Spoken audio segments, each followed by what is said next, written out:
இளம் தலைமுறை மாணவர்களுக்கு தேசப்பற்றை ஊக்குவிப்பதில் பெற்றோர்கள், ஆசிரியர்கள், சமூக பொறுப்பாளர்கள் என்று அனைவருக்கும் கடமை இருப்பதாக இந்திய ராணுவத்தில் பணியாற்றி ஓய்வு பெற்ற முன்னாள் மேஜர் ஜெனரல் இந்திரபாலன் கோவையில் நடைபெற்ற பள்ளி ஆண்டு விழாவில் உரையாற்றினார்.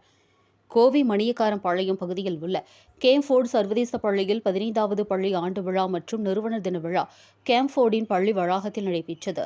டைனமிக்ஸ் 2024 எனும் தலைப்பில் நடைபெற்ற இதன் துவக்க விழாவில் பள்ளியின் தலைவர் என் அருள் ரமேஷ், தாளாளர் பூங்கோதை அருள் ரமேஷ் ஆகியோர் தலைமை தாங்கினர்.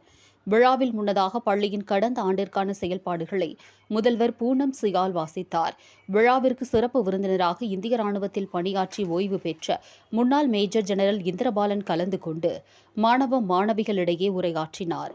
அப்போது பேசிய அவர், உலக நாடுகள் வரிசையில் இளைஞர்கள் அதிகமுள்ள நாடாக இந்தியா இருப்பதாக குறிப்பிட்ட அவர், இந்தியா நாட்டின் முன்னேற்றத்தில் இளம் தலைமுறையினரின் பங்கு அதிகம் இருப்பதாக கூறினார். பன்முகத்தன்மை கொண்ட சிறப்பு கொண்ட இந்திய நாட்டின் சிறப்புகளை ஒவ்வொரு மாணவர்களும் தெரிந்து கொள்ள வேண்டும் என்று குறிப்பிட்ட அவர், அதே நேரத்தில் இளம் தலைமுறை மாணவர்களுக்கு தேசப்பற்றை ஊக்குவிப்பதில் பெற்றோர்கள், ஆசிரியர்கள், சமூக பொறுப்பாளர்கள் என்று அனைவருக்கும் கடமை இருப்பதாகவும் தெரிவித்தார். உலகில் வல்லரசான அமெரிக்க நாட்டு மக்களின் தேசப்பற்று குறித்து கூறிய அவர், எதிர்காலத்தில் இந்திய நாடு வல்லரசாக மாறுவதற்கு ஒவ்வொரு இந்திய குடிமக்களும் தேசப்பற்று முக்கியம் என்றும் அவர் வலியுறுத்தினார்.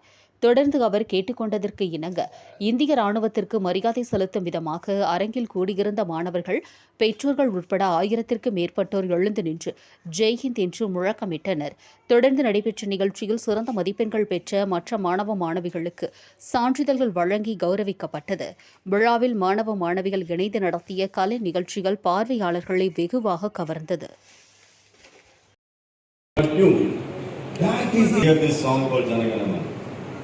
That's what India is all about. So today, you all say Jai Hind together. I will